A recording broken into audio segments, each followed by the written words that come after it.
polling stations nasaba ja kuzikuzisayo byabakama waleka zaki kubanga kyamaze da kuzulibwa nga mu polling station bisatu ngana eyo ekiruwura nawa kiruwura nokusingira da kiruwura turn up yabaronze mu mpulirize kino turn up yabaronze yali 100% for the first time over whatever it ne okitegede bulungi nkitegede nti abajja okulonda bonna oba bali 10 bonna 10 lwajja Teresa mu all registered voters in that very district. Yes, they all came for Teri Yarwara, Teri Yara Shade, Teri Yagama Sigenda Kuronda, Teri Yafa. Obudde baliche everything was perfect. And Bamarika Bakatonda was Abaja Muguru, Bagende Shirura, Gebasanga, Teri Muntu Nomu, Yagana Kugendo Kuronda. Ngabona Tichibango Monsiona. Bonabaja nibaronda atenga baronzo muntu omu amaje garabirwako buli kasera 100% bawagira NRM ruling party uwekija NRM bweberi nababaka bisatu mwabiri ifabana bya ufuzi abamanye ensinga bweta tugatakona kumiriya amaje kubanga mukuronda baro no mukutesa bateseza wali bona kuruda ruli muntu omupya ogwe balese ye Erweru Paul commander wa Land Forces Erweru twamulabye omusajja oyo Erweru ono ye yakurembera okukuba nokosho rubiri wo musinga musingo rwenjogerero rwa rero ali mukomera naye komera lyenyumba bamusibira mu nyumba emuyengeyo era bamuvunana ekyabaletero ko kyo rubiri nti yalinamu abantu ababi abayekera era bamuteka ko n'obusango gw'obubbi ekyo nkirese njagala batubulire ensi yonna tumanye obululu Museveni bwe yaje Kasese nga masomoji weri ali wali mu buwambe n'orubiri mwarwocha ni mutirimbura abantu kumpinga bibiri intebyo byo kurumba orubiri nze nabisomanga busomi mu bitabo samanya into muntu gwempagira na yali rumba orubiri orwo mukama omu mu Uganda ebintu bya mbaretire ekyo ebintu byatujja ku Museveni bingi ngoraba Museveni awabye omuntu abantu gwe basinganga okwagala ali darling ya almost everybody ngatandise kukora ebintu bwebikyo inzijukira president Museveni yawo musinge esawa 2 ntatese nabali ku ground ba Rweru ave mu byali mwebo.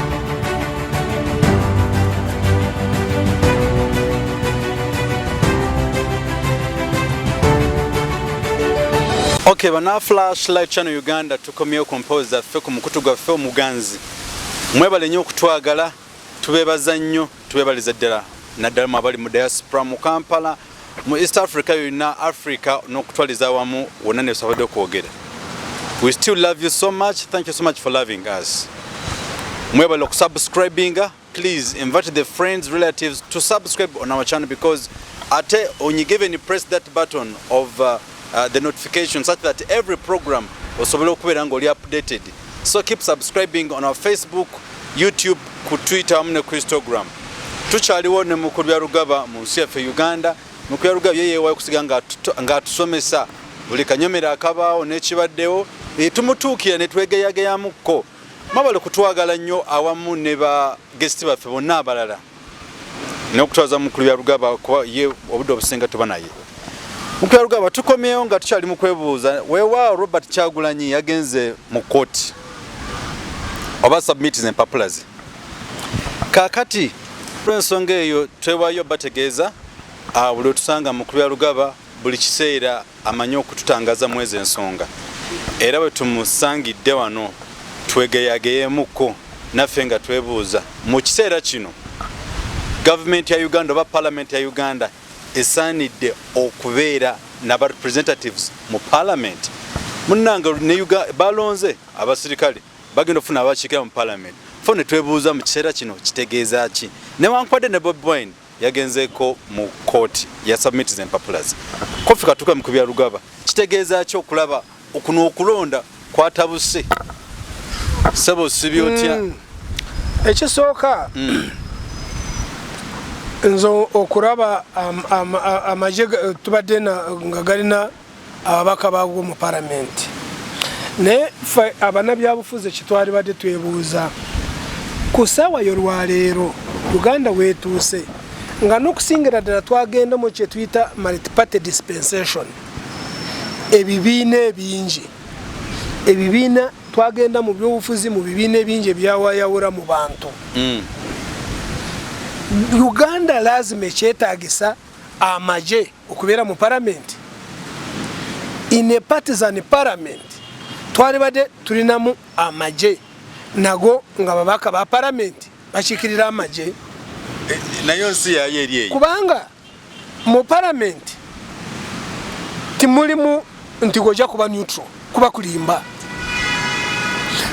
ekisooka tulinamu debates tukola amateeka ruling party yevunaanyizibwa okuleeta amateeka amaje gali part and parcel of the ruling party ruling government not party weewaawo ab'amaje abangi ekyo oluusi bakyerabira n'osanga nga bakubira ne campaign ruling party lwa commanding chief waabwe kubanga commanding chief asigara ki nga president yes asigara nga president era nga kyali candidate now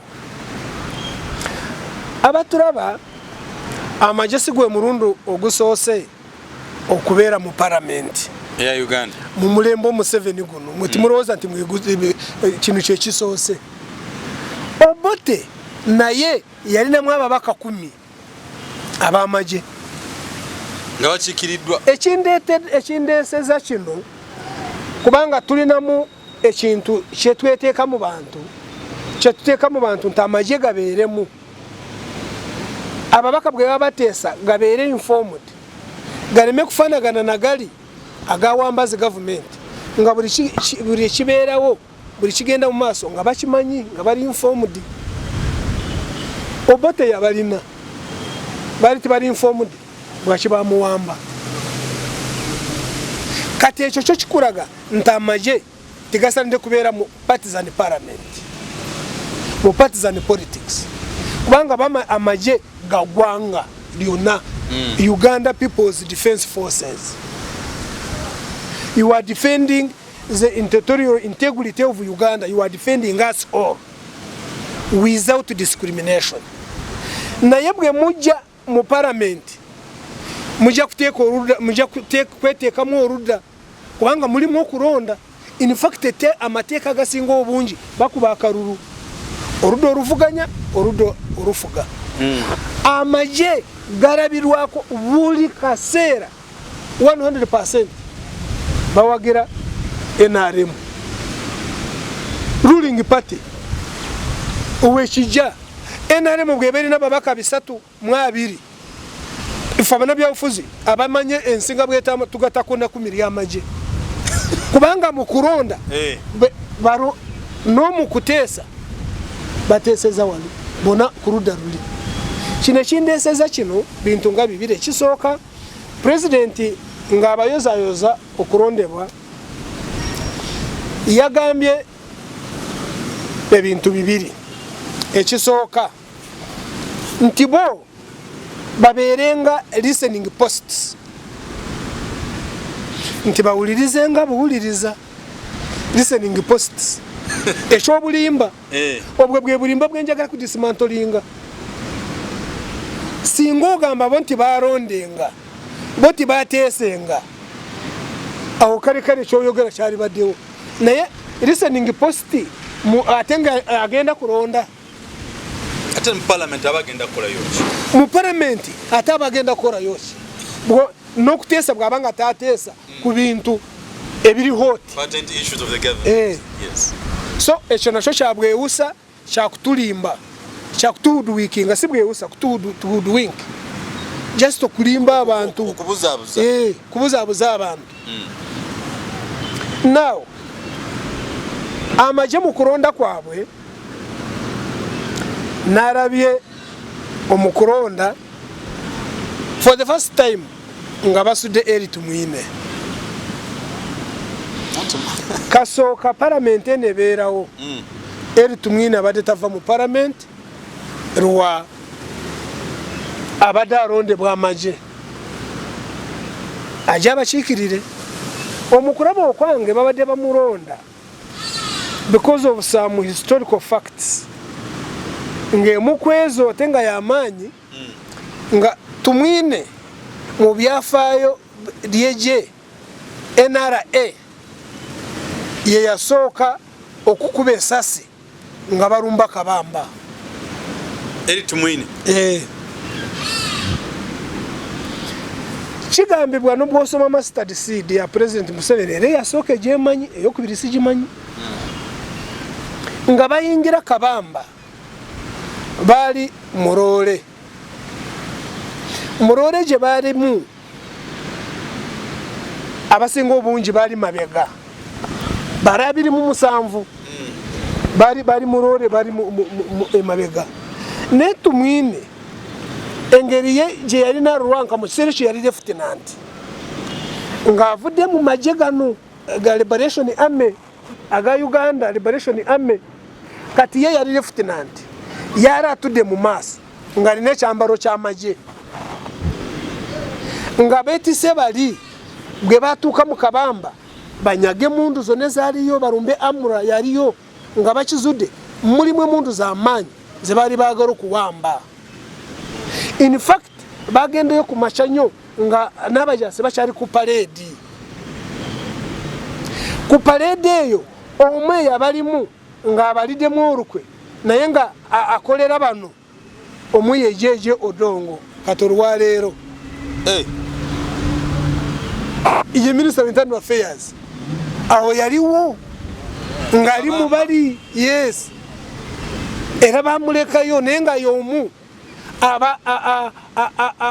abali baliddemu olukwe bano bajje kyovula ne parade kali kakoryo babasange mu parade timubeeramu na mundu mubeeramu ebibundubundu just nga timuli masasi era yeje akugamba ntomu gwe yakolangana naye mu kiseera ekyo yali right on ya mama Mbabazi naye abasinga obungi tebamwogerako ye yamwogerako olumu takidanga munoze bamugamba tutodanga bu yamuwanga information ye omu yali right on ya mama Mbabazi ne ekindeseza kino gwe tuba twogera mu bintu bino fabamanyi byafaayo twagala tubije mu manye kinyuse we kiri tumwine bwe batuuka ku Kotagati iyo Murole eyo yali mu maaso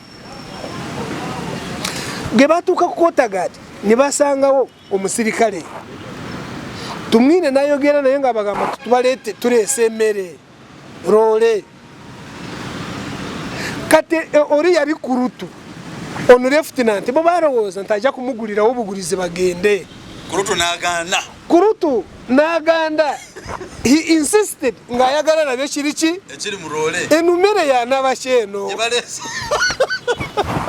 kati tumwine iyo mukuraba kukwe akugamba nti bwe yaraba kurutu ayinsistinze okugenda okulaba eri n'amanya nti giwunye wamukubira esasi yalina pisto gye yamukubisa nagwa kutaka no tumwine akuba kurutu alema ogenda okulaba ekyo naye President Museveni yakugamba nti tumwine yakola bubi tiyandi mukubye esasi yandi muvumbagidde bali ne badduka ne bagenda ku Amura kubanga bakugamba nti tumwine bwe yakuba kuruta esasi waliwo omusajja ng'ali ku Amura alina mashini gani bwe yawulira esasi ne bagamba nti niyeetegeka era ku Amura teri yagendayo ng'esasi litogota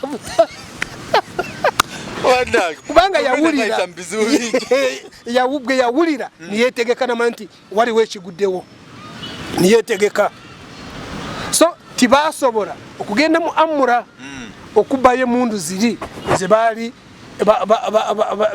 baplaninze okubba so ye yali mujasa asoka nga barumba kabamba esasa eryo lyasoka ye yali kuba General Tumwine so oraba mukuronde chembaleteda babade bajukira echo ebintu byabe bayitamu mujase yasoko kukuba esasa nga barumba kabamba in fact urutaro kasoka barumba kabamba urutaro rwanyitikira rwa mutawana eriso bari kubaruva nyuma nengara bali chali kabamba si kimanyi ko burungi naye kabamba ayinza kwa yavaho burungi nga bari kubira awarara mu nsiko ekyo nje kukinyonyereza naye bwe yakuba ku rutu nagwa kutaka bona ni bava murore ni baduka bakugamba emunde zari mu manyumba g'abantu emine g'abasirikare wari wabari nizebajjayo enyingi ziri mu amura bazireka oba yari mu Tanzania yari wa mutawana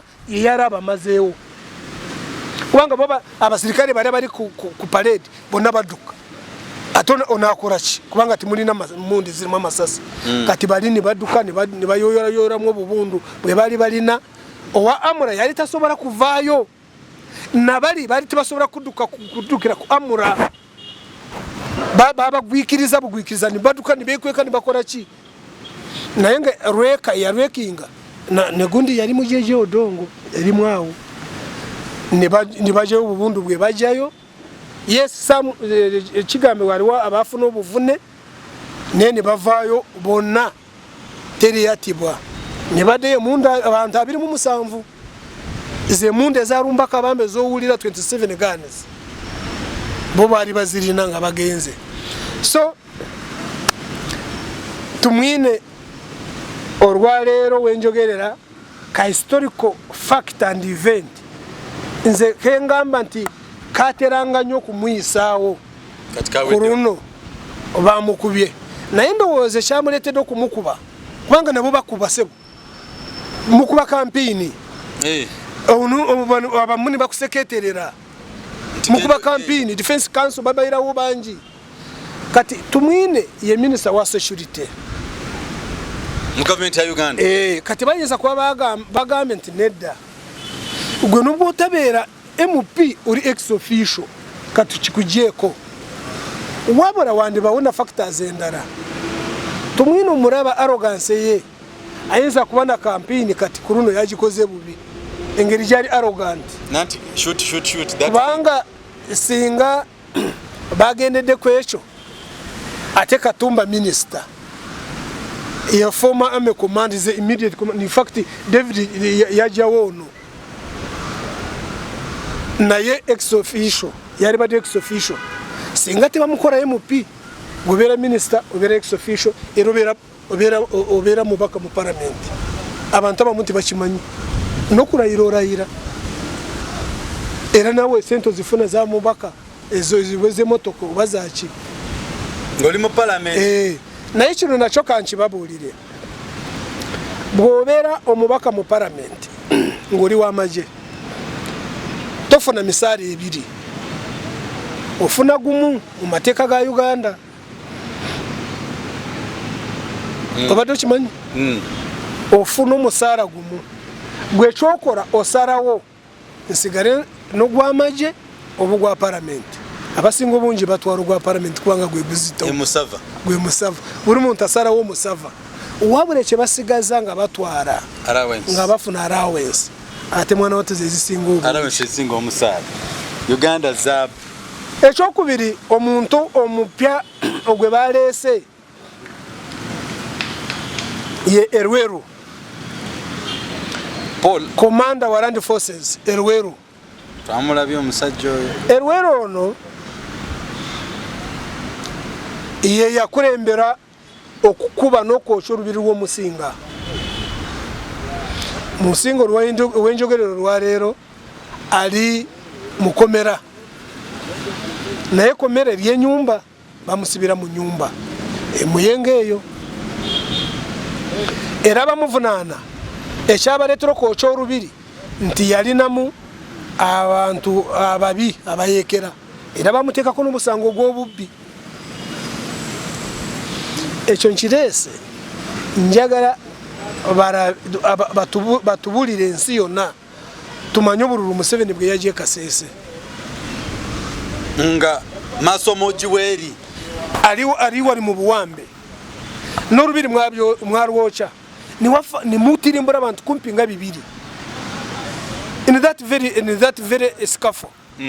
Na bino byenjogera abantu abamu bakikwata obubi barowooza ntinze nchamukiriza nnyo abantu osigo obuchayi ntinsigo obuchayi siwe kiri sinze nayo chorubiri rw'omusinga muyinza kwa mwali batuufu mundoza yamwe naye nchogera ko kwanga mwarwoche misana tuku. In fact nze bwe naraba abajasi ngabo emizinga ngacho chari live ulira no kulira nga chiri live ensi yoneraba nga bakuba orubiri rw'omusinga nga bamukutejeke nga kana akato we nagamba nti we are heading awantu uwo mutawana mu bisera byo mu maso kubanga erwero ono ogwembaletede buri kintu cyone cyenjogera mbandi na ekintu cyendeta mumanye erwero ono mu kisere cyo ngarumbo rubiri ruwo musinga rwoka rwoche we wawonze mayinti ya commandinga naye wariwe byensirikira kubanga wandi bawo ekibinje ekimu echa participatinga naye cyo kandeme kukigendamu kubanga sisobera I cannot substantiate it ekyo byakwerinda naye at least iye yari ku ground era yi yari commanding officer w'ekibinja cyo mu Kasese erweru. In fact erweru ge yamaru commandinga nayo cyo rubiroro mu kisere cyo yari cyari brigadier commanding chief yamukuza namuteka ku dara lya major general nga kikuraga yaramusima yakora umurimo munene Kasese ekindeteza kino byafayo byengendo kubawa mu 1996 mu bisere ebyo Obote ngacyafuga yari no mujasi eyitibwa Amini mu kisere ekyo yari cyari ku dara lya Kano Idi Amini ye yagendo kurumba orubiri wasaba sajja orubiri totudurayo ye yagendo kurimba orubiri kakati orubiri Amina ryoka rusesegure. In fact is believed nti ame commander mu kisere ekyo yari brigadier Okoya. I stand to be corrected on the name Brigadier Okoya. Ye yagana ame commander Amini bagamba volunteered yagamba nzenja kugenda yomba kube yali Kano bwe yagenda na afisa seguro rubiri ne side wa Mutesa namuwangangusa bwe yamaro kurukuba kasera ngampawu kaga Amini Obote namukuza commanding chief namufura brigadier. What a coincidence. Kakati ebintu binturusi byenjogera byembaretera mumanye orusi je tuvudde we turi neje turaga fa bintu ebyo byo kurumba orubiri nze nabisomanga busomi mu bitabo samanya into muntu gwempagira na yari rumba orubiri orwo mukamo mu Uganda ebintu bya imbaretera ekyo bintu byatujja ku Museveni bingi ngoraba Museveni awabye omuntu abantu gwe basinganga okwagala ali darling ya almost everybody ngatandise kukora ibintu bwebicyo inzijukira president Museveni yawo musinge esawa 2 ntatese nabari ku ground ba Rweru ave mu byari mwebyo omutesa president Museveni linye edera maniji kwa mutumanga mutesa President Museveni yes ngatesa nyo yatesa nebibinja bisuka ndoza mu 10 ebyabayekera ngabaza oyo ye president nzegwe nawagira akano Maria bani banji nyo ono musaja webusi yaba agura woli force Obote back buri kibinja ngatesa nabyo natesa nekonye ecyari kitikirizika oteso tanekonye ngomaze ne emyaka simanyi egisuka mu 10 nga murwana ne musinga no muwena kubiri ekisoko musinga mwagenda ni he was evacuated by the UPDF nga mumaze kumuje kubanga he was the most guarded person in that palace. Absolutely. After evacuating him, why didn't we simply arrest the other ones? Because I believe he was the most heavily guarded, but was evacuated by UPDF. In fact, bari kozeseza omusinga nibamuone nekizino bagamba nti tell them to surrender. Rest we kill you. Omusinga yali bagambe nti banange bankute muje muveyo muleke kurwana muje naye bwe bamara kujayo omusinga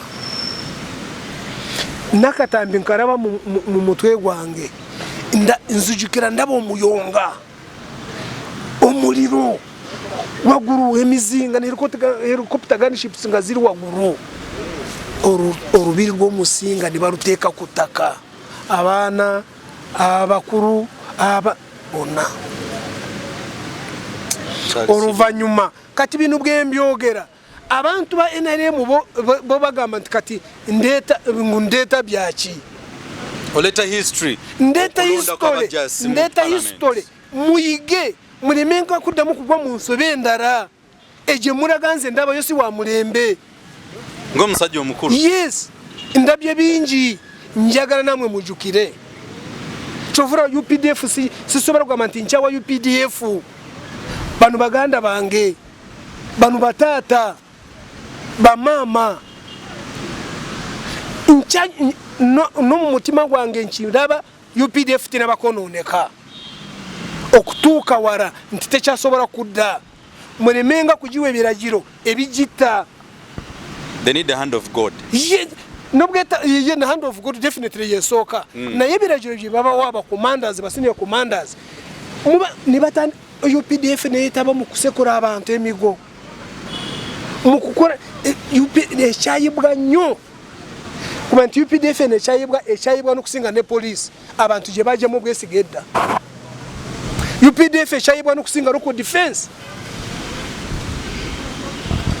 Era wetu bademba buziza nti eno government enda kwa negendereza kintu cyenjogera nzenzeka azenga achogira simanyiri wachi ngamba gamba nti UPDF erina uniform yayo nene mutags buri mujasa nerinyariye one buri mu police ari nerinyariye one buri wa prison ari nerinyariye one echabatendekeza local defense eno nga bakarakara ne mundu ngati bali namanya wachi buri bwenchi buza nti huyo byarugaba buri bwembuza nti huyo byarugaba rese simanyichi bino bintu mbayamba buyambi owari ko defense bwa kusinkana wali nakukuba omugo onamu wabirotya onamugamba nti nsanze nsanze omusirikale ayambade bya green ngalina ne mundu nankuba bali bantu 10 abambade green wali badotunulira ku nemutago berinya no gamba nti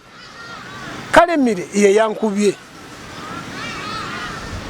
donozi yo babyarugaba ye yankubye ne bashireka mwali kuki ebyo byendeta ne bagamba musajja mukamba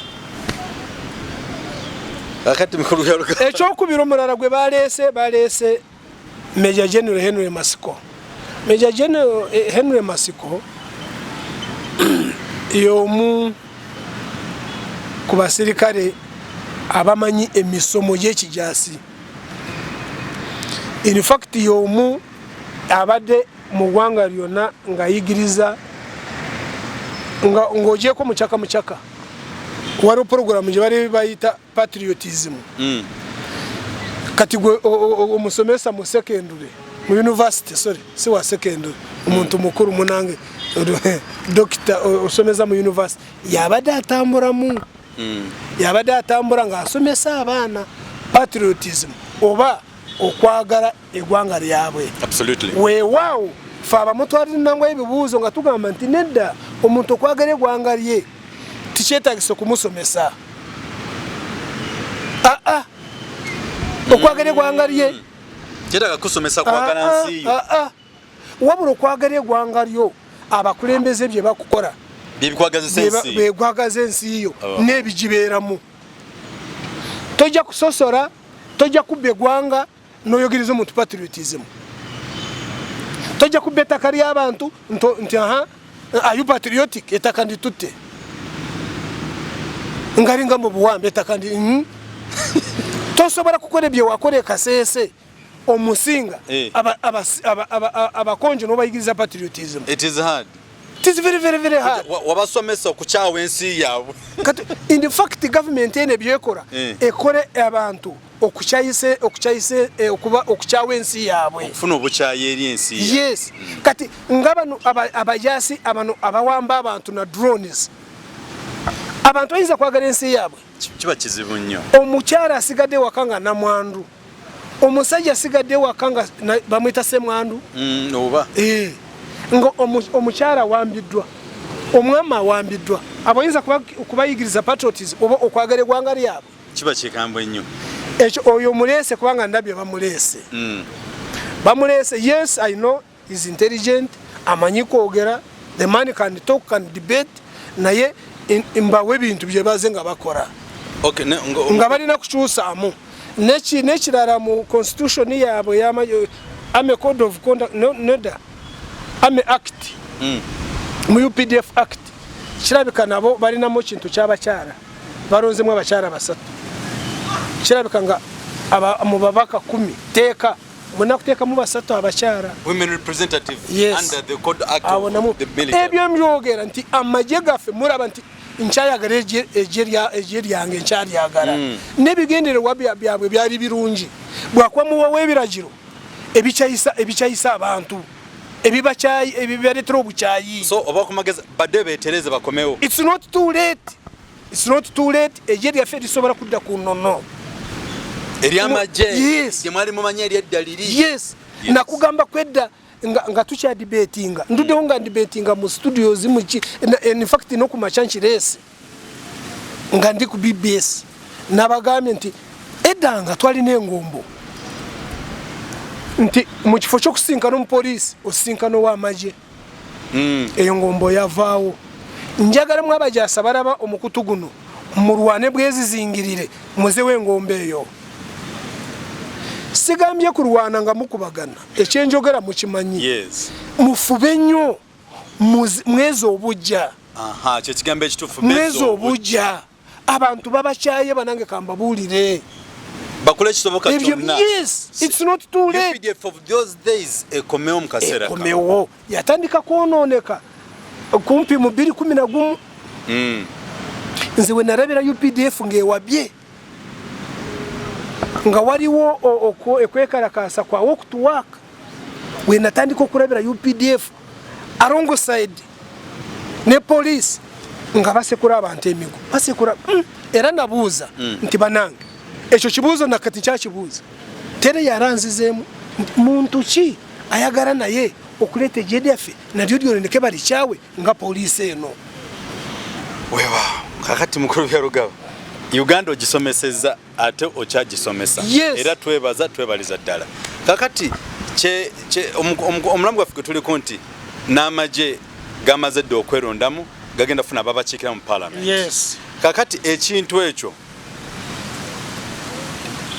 koyo atuwuliriza nange ali wano nawe omusomesa waffe olowooza kiyamba ki parliament okubeerawo ng'eyimiridde okufuna army representatives mudakiikemu kujjako mwana wato ekintu kye narabye ono mukyala byekwaso her being the spokesperson of the army yalebaddeko omu kubakiikirira parliament kuba ye munene sina munene n'atabuuzanga ebifudde mu parliament amagye googedde ki ne munange defense council nayo erina ensonga zaayo. Oyinza kusanga nga bagamba nti kati gufuuse brigadier n'omulala kayogerera amagye mu parliament bitandika tokontana. Ekyo nakyo kisoboka. Waliwo n'abantu abalala bangiko naye ekyo nasiimyemu n'alabye representation in all regions. nga narabye mu kasavu kanyama kati ndowooza awo munsiimye ekintu kyewaffe nakirabye nga kitonoko nga baleese ono ekyo kyali ekirungi nga kyara kigenda buli department si mu magye wokka no mu bitongole ebirala. Now nga tumaliriza ku kyabajasi bano era president ne statement ze yakoze ye ng'agamba nti ayagala bafuuke listening posts. Mulimu akakolyo president kakubisa aba opposition. President Museveni yatandika dda okweteekateekera parliament ababaka abangi bano bayinza kuba bakimanya ba opposition naye ne bakima amazzi. Sina kukima amazzi naye ndowooza bali tebalina kyakukola. Ababaka kati abo bonna 10 era no mu kisanja amini no mu myaka nga tujeyo emyaka bonna 10 ate babakunga bali n'omuntu waabwe abakunga nabo kirabika bekoramu ne bafuna mu chief whip mu ngeri yabo teraburawo ate bo order yabwe eriemu order ya jeshi ni moja bonna baja ne bakubira ku ruddo olumu nga kikulaga President Museveni yabateekako okwagala okuweza buwezi numbers. Ekyokubiri akasente nabo bakalye akababaka ke bafuna akanji. Jukira ababaka bano bamaje nabo buli omu agenda kufuna milioni 320 ez'emmotoka. It's long as in the parliament. So ako kantu nako kabakora bulungi eri nabo bamanyi nti bali mu kintu. Tulina twogererayo. Tukolebwe tuti ako kantu ke naye kituufu nnyo.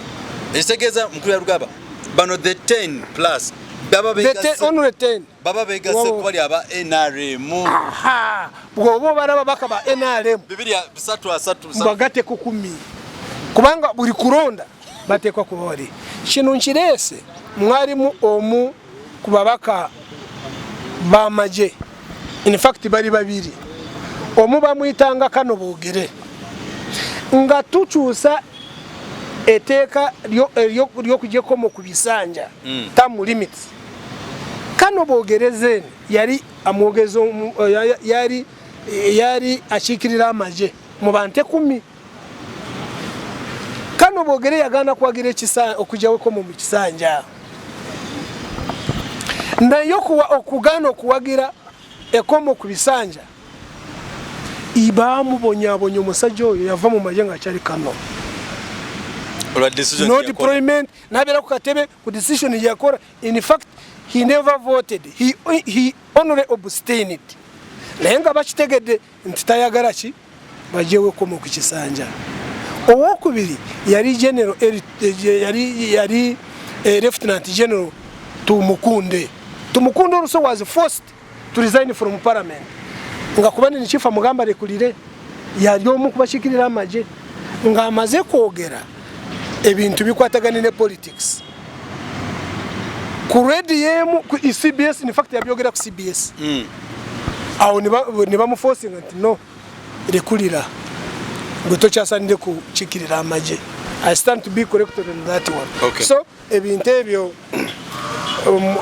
mubimanye amaje gafeti galiyo okuba nti gabeere nagwe informed galebe gwanga gwirigenda mu maaso gali mu purpose for political purposes. Okay. Oyogoita mukulu Rugaba tukyayinda naye wanakyali mukutegeeza ensonga ezitambula mu nsi, and you are very delighted. He has totally explained it very clearly why this every time we've been having the army being represented the parliament, and now this time 10 of them they're going to be representing the army. Get the 10, add them to the other 300 something that who came under the party. So you and me, thank you so much for loving us. Thank you for subscribing on our channel. We love you so much. Kakati mukulu Rugaba wala kataleke kakenjagala tutangaze mu kensi nga tugenda kuva ku mpeo zaffe. Bobi Wine mungenda ntine yagenze mu court oba agenda mu court yagenze mu court. Singa koti esalawo negamba basing on the evidence and the result byonna betulabye akalu kano kaddibwemu oba singa kooti egamba mwalimu obuzibuzibu nsalamu ssebo twesigamye ku biki ebisobola kuva mu kooti kale kubanga gwe ndaba ogenze mu judgment kale ekitakirizibwa weewawo omusango tigunagendayo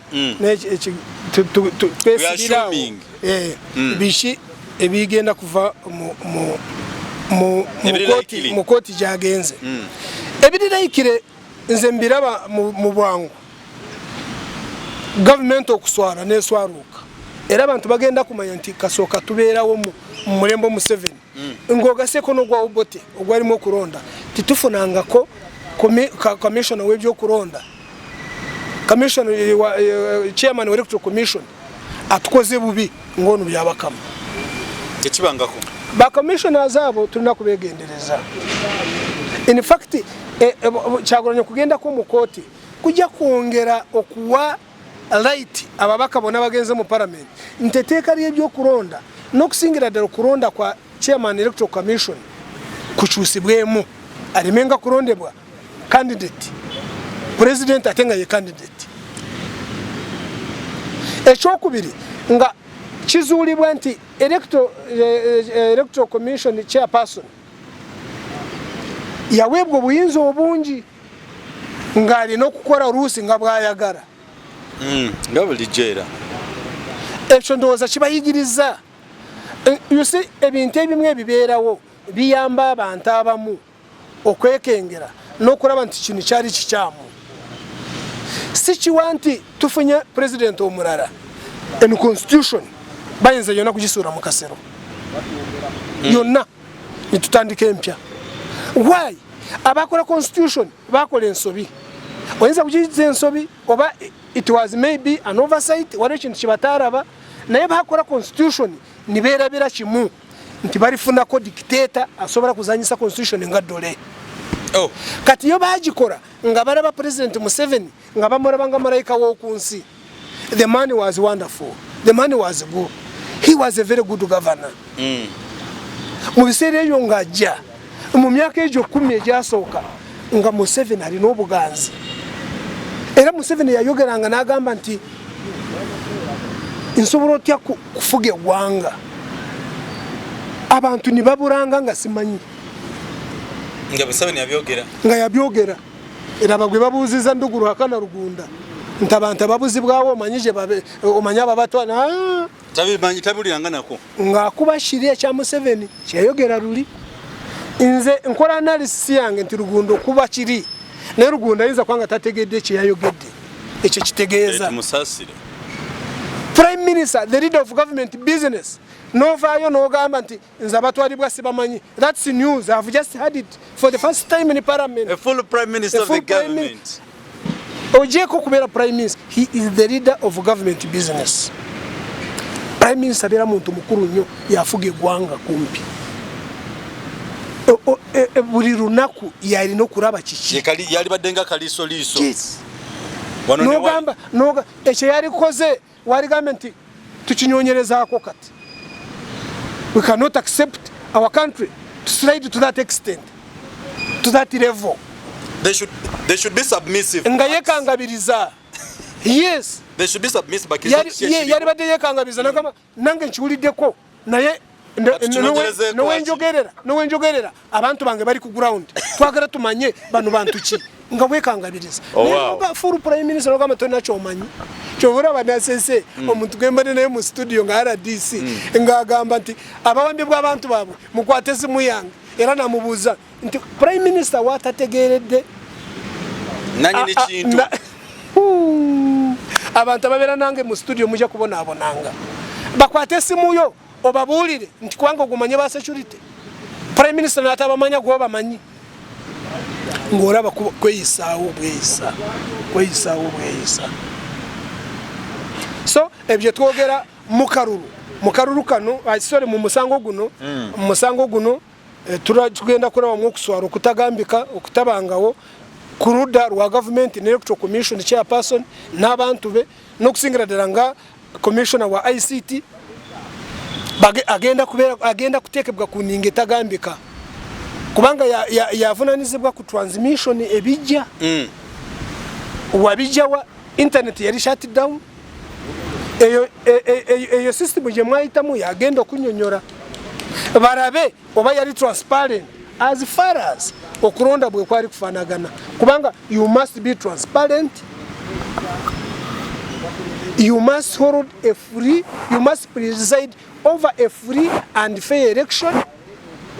Was that transmission fair? Ba candidates bamanya gundi zabwe jezaita zali sefu mwazituusa burungi erebye mwasoma byebyo bwagamba nti yebyebya tuwe bwino kurundo baje kumusaba na constituency pa constituency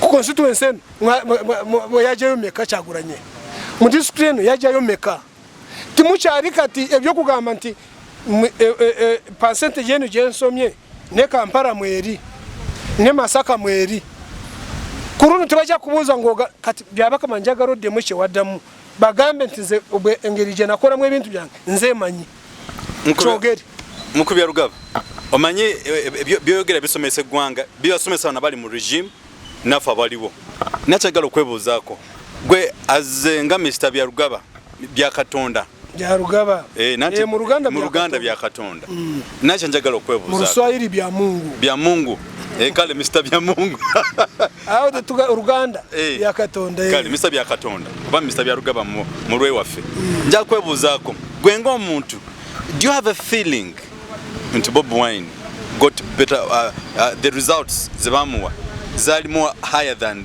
zino zalina? Do you have that feeling? Obu nze mukuraba okwange bwe kizulibwa nti naye ate anagenda kuzuula nerinya lyange nali lyejeko bwe basanga nti Kyagulanyi bye yajayo byonna babirangirira nali erinnya lyange nali lyejeko tikisoboka in fact ne constituencies zino ze wagamba nti waleka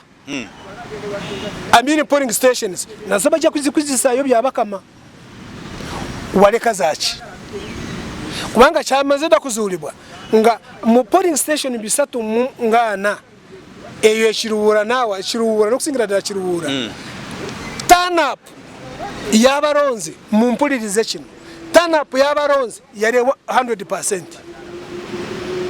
for the first time over whatever it ne okitegede bulungi nkitegede nti abajja okulonda bonna oba bali 10 bonna 10 lwajja Teresa mu all registered voters in that very district. Yes, they all came for Teri Yarwara, Teri Yarashade, Teri Yagama Sigenda Kuronda, Teri Yafa. Obudde baliche everything was perfect. And Bamarika Bakatonda noza baja kuva muguru bagende kirura bwe basanga teri muntu nomu yagana kugenda okuronda ngabona tikibanga omunsi yonna bona bajja ni baronda ate nga baronzo omuntu omu nakyo ngabona baronzo omuntu omu ekyembadde bagamba nti ekiruhura kyamenza kuzuulibwa nti polling stations bisatu mwana kiruhura ndowooza oba n'emirirano nendowooza kiruhura yokka polling stations bisatu mwana abantu bonna baronda turn up yali 100%. Kati mbabuuza gwe byabakama kubuuza kiruhura yokka ye yaronda 100%. Kubanga mu kwogera kugamba nti abantu bajja batono nnyo okuronda naye kiruhura yo sensitization yali etya okusinga notegede kyentegeeza kati abantu bano nabo beekuba endobo nga tibategedde nga tufunyeeyo district emu y'ekiruhura nga abantu baronze 100%. Teri yarwara, teri yakyala, teri yafa bonna naye nga baronda omuntu ogwo olyoke ogamba abantu balimbe nti abantu kurunu bajja kuronda batono kishe kyali eyo ebyo bintu byonna Kyagulanyi byagenda okujjayo nze nkimanyi DR forms ezimu kumpi nga 8 sagara kwesiba ku number wanga so far 4,000 were confiscated and taken by some security agents. It is believed that they were security agents. Kandi mekwesiba kwecho. Okay. Wanga manyi ebyamateka wenzo gamba nti can you prove it? Ne cyaguranya kugamba nti oruvanyuma bwezo diara form okutwalibwa ba reportinga ku police. Ne mwana watu enogwanga ezibu. Kati bwe baba police ngabe bazitwara. Yato reporting zeri. Okay. Mukwerugaba nekisembera yodanga tugenda. Do you see President Museveni reconciling with opposition leaders? That cannot be. Abantu abamwe tumumanyi mutayiti bwa Museveni. Mr. Museveni ogwe manyi